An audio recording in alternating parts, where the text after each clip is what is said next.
From the Home Slice News Center, this is the Daily Slice for Tuesday, January 31st, 2023. I'm D-Ray Knight. This is what's going on. The South Dakota Senate Select Committee on Discipline and Expulsion had its first meeting Monday, taking an oath and setting up procedures. The meeting lasted just over 7 minutes. The committee will hear testimony about the complaint filed against Senator Julie Frye-Mueller by a Legislative Research Council staffer last week. Republican Senator David Wheeler of Huron, the committee's chair, said he hoped to balance the due process rights of Senator Frye-Mueller, the privacy rights of the employee bringing the complaint, along with the thoroughness, speediness, and reputation of the Senate. Committee members had to take an additional oath that they would act impartially.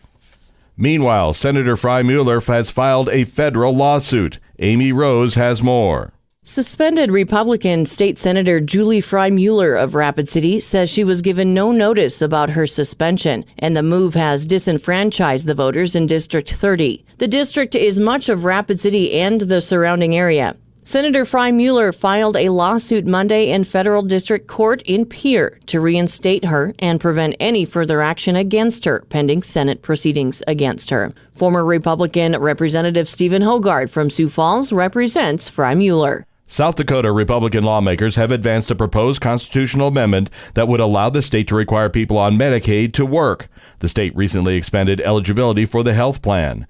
The proposal would amend the South Dakota Constitution, meaning it requires voter approval. On Monday, all 11 Republicans on the House State Affairs Committee voted to advance the proposal to the full House. The 2 Democrats on the committee opposed it.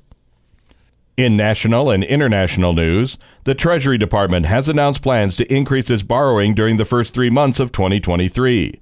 The move highlights the ongoing debate over federal spending that has overtaken Washington as the U.S. government is on track to max out its $31.4 trillion statutory borrowing authority, also known as the debt ceiling.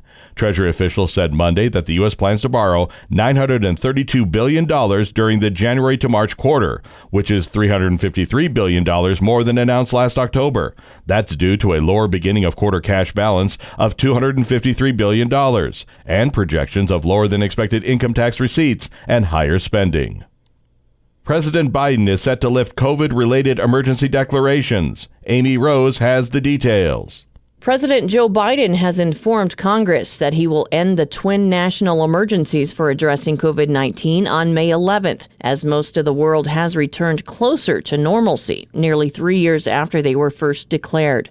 The move to end the national emergency and public health emergency declarations will formally restructure the federal coronavirus response to treat the virus as an epidemic threat to public health that can be managed through agencies' normal authorities. It comes as lawmakers have already ended elements of the emergencies that kept millions of Americans insured during the pandemic. Now the latest on the war in Ukraine.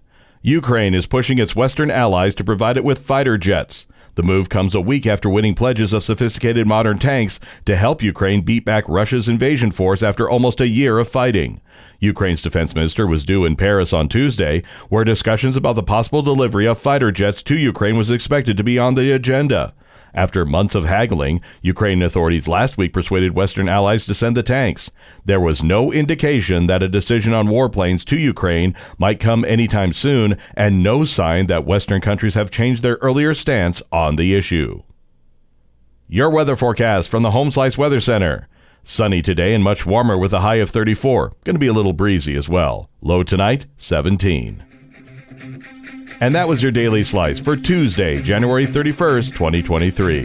The Daily Slice is a production of Home Slice Media Group, hosted by D-Ray Knight with Amy Rose. Executive producer Mark Houston.